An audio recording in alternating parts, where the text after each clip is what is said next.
പൊതുവെ U D എഫിന് വളരെ അനുകൂലമാണ്. കാരണം രാവിലെ പോളിംഗ് തുടങ്ങുമ്പോൾ തന്നെ യു ഡി എഫ് കേന്ദ്രങ്ങളെല്ലാം വളരെ ഉണർന്ന് വളരെ ഊർജ്ജസ്വലമായിട്ട് വോട്ട് ചെയ്യാൻ എത്തിയതാണ് കാണുന്നത്.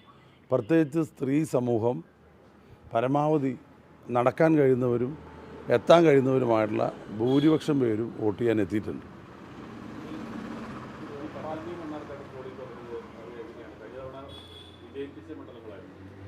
ഇല്ല, പട്ടാമ്പിയിലും മണ്ണാർക്കാടിലും അന്തിമമായ കണക്ക് വന്നിട്ടില്ല. കണക്ക് വരട്ടെ. ഒട്ടും കുറവ് വരാനുള്ള ഒരു സാധ്യതയും കാണുന്നില്ല. ഞങ്ങളുടെ കണക്കുകൾ പ്രകാരം യു ഡി എഫിൻ്റെ പരമ്പരാഗതമായിട്ടുള്ള വോട്ടുകളും അതുപോലെ തന്നെ യു ഡി എഫിനോട് അനുഭാവമുള്ള മേഖലകളും ഉണർന്ന് നന്നായിട്ട് പ്രവർത്തിച്ചിട്ടുണ്ട്. ഇനി എന്തെങ്കിലും കുറവ് വന്നാൽ നിരാശ പോണ്ട സി പി എമ്മിൻ്റെ അണികൾ ആരെങ്കിലും വോട്ട് ചെയ്തിട്ടുണ്ടാവില്ല എന്നാണ് ഞങ്ങളുടെ കണക്ക്. അത് വ്യാപകമായിട്ട് നടന്നിട്ടുണ്ട്. ഇപ്പോൾ കഴിഞ്ഞ ദിവസമാണ് BLOമാർ ലിസ്റ്റ് അവരുടെ ഈ സ്ലിപ്പ് വിതരണം ചെയ്തിട്ടുള്ളത്. പാലക്കാട് ലോക്സഭാ മണ്ഡലത്തിൽ പൂർണ്ണമായിട്ടും ഔദ്യോഗിക സംവിധാനം പ്രവർത്തിച്ചിട്ടില്ല. കാരണം BLOമാരായിട്ടുള്ള പല ആളുകളും പോളിംഗ് ബൂത്തിൽ വരട്ടെ അപ്പം കൊടുക്കാം എന്ന് പറഞ്ഞ് ഒരു നിഗൂഢമായ നിർദ്ദേശം, രഹസ്യമായ നിർദ്ദേശം BLOമാർക്ക് കിട്ടിയതായിട്ട് അറിവ്. കാരണം ആളുകൾ പരമാവധി പോളിംഗ് ബൂത്തിൽ എത്താതിരിക്കട്ടെ എന്നുള്ളതായിരുന്നു സർക്കാരിൻ്റെ നയമെന്ന് സംശയിക്കുന്ന തരത്തിലാണ് പല BLOമാരുടെയും പ്രവർത്തനം ഉണ്ടായത്. കാരണം എത്രയോ ദിവസങ്ങൾക്ക് മുമ്പ് സ്ലിപ്പ് BLOമാർക്ക് കൊടുത്തിട്ട് വോട്ടർമാർക്ക് കൊടുക്കേണ്ട ഉത്തരവാദിത്വം BLOക്കാണ്. അപ്പോൾ ഔദ്യോഗികമായ സ്ലിപ്പ് തലേ ദിവസമാണ് പകുതിയെങ്കിലും വിതരണം ചെയ്തത്. അപ്പോൾ അവർ പറയുന്ന ന്യായം വളരെ ചൂടാണ്. അതിന് മാത്രമുള്ള റെന്യൂമിനേഷൻ ഞങ്ങൾക്കില്ല, ഒരു ആനുകൂല്യമില്ല, ഇലക്ഷൻ കഴിഞ്ഞ് മാസങ്ങൾ കഴിഞ്ഞിട്ടാണ് ഞങ്ങൾക്ക് എന്തെങ്കിലും തുച്ഛമായ വേതനം കിട്ടുക, അപ്പോൾ ഞങ്ങൾ അങ്ങനെ എന്തിനാണ് റിസ്ക് എടുക്കുന്നതെന്ന് വരെ പറഞ്ഞ BLOമാരുണ്ട്. അപ്പോൾ സർക്കാർ ഇതിൽ വോട്ട് പരമാവധി കുറയട്ടെ എന്ന് ആഗ്രഹിച്ച് പ്രവർത്തിച്ചതുപോലെയാണ് തോന്നിയത്. പാലക്കാട് ബിഷപ്പിൻ്റെ വോട്ടില്ലാത്തത് വിചിത്രമായ സംഭവമാണ്. കാരണം ഇലക്ഷൻ കമ്മീഷൻ നിലവിലുള്ള വോട്ടർമാരെ ആരെയും ഡിലീറ്റ് ചെയ്യില്ലെന്ന് പറഞ്ഞു.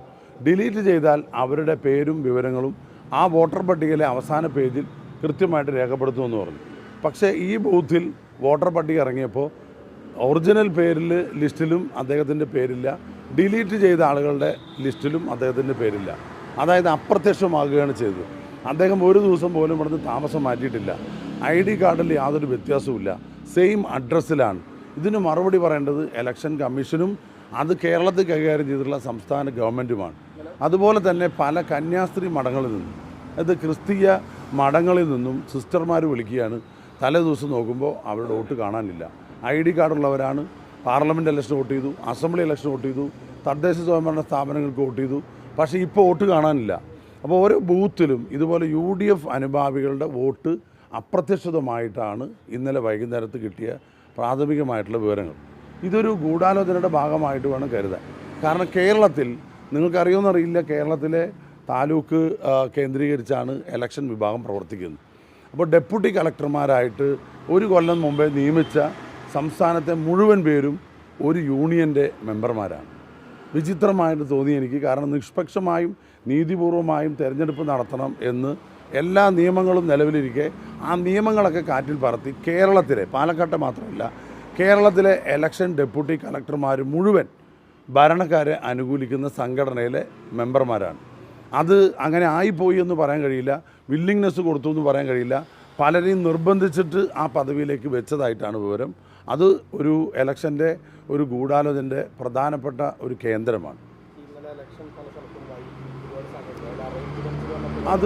അതും കേരളത്തിൽ പൊതുവെ മിക്ക ഇടങ്ങളിലും, ഞാൻ വിചാരിച്ചു പാലക്കാട് മാത്രമാണ്, ഞാൻ ചെല്ലുന്ന ബൂത്തുകളിലൊക്കെ നമുക്ക് വോട്ട് അമർത്തി കഴിഞ്ഞാൽ, അതായത് ബാലറ്റ് മെഷീനിൽ, ഇലക്ട്രോണിക് വോട്ടിംഗ് മെഷീനിൽ നമ്മൾ സ്ഥാനാർത്ഥിയുടെ നേരെ വോട്ട് ചെയ്ത് കഴിഞ്ഞാൽ സെക്കൻഡിനുള്ളിൽ തന്നെ സാധാരണ ബീപ്പ് ശബ്ദം വരാറുണ്ട്, ലൈറ്റ് കത്താറുണ്ട്. പക്ഷേ എല്ലാ ബൂത്തിലും ഒരുപോലെ 7-8 സെക്കൻഡുകൾ കഴിഞ്ഞിട്ടാണ് ഇത് വോട്ട് ചെയ്തതായിട്ട് അറിയുന്നത്. അപ്പോൾ ഞാൻ ചോദിച്ചു പറഞ്ഞത് VVPAT പ്രിൻ്റ് ചെയ്യാനുള്ള ഒരു ടൈമാണ് എന്ന് പറഞ്ഞു. പക്ഷേ അത് പ്രിൻ്റ് ചെയ്ത് കഴിഞ്ഞിട്ട് 3-4 സെക്കൻഡ് സൗണ്ട് വന്നില്ല. അപ്പോൾ ആളുകളുടെ ധാരണ ഇത് അമർത്തിയത് വോട്ടായിട്ടില്ല എന്ന് കരുതി പലരും അവിടെ തന്നെ വെയിറ്റ് ചെയ്തു. സ്വാഭാവികമായിട്ടും ഡിലേ വരാനുള്ള ഏറ്റവും പ്രധാനപ്പെട്ട കാരണം അതാണ്. ഇത് മനഃപൂർവ്വം ഡിലേ ആക്കി വരുന്ന വോട്ടർമാരെ മുഷിപ്പിച്ച് ഈ അന്തരീക്ഷത്തിലെ ഉയർന്ന താപം വരെ സഹിച്ചുകൊണ്ട് ക്യൂ നിൽക്കുന്ന ആളുകളെ കാണുമ്പോൾ ദയനീയമായ ഒരു അവസ്ഥയെ നമ്മൾ കണ്ടത്.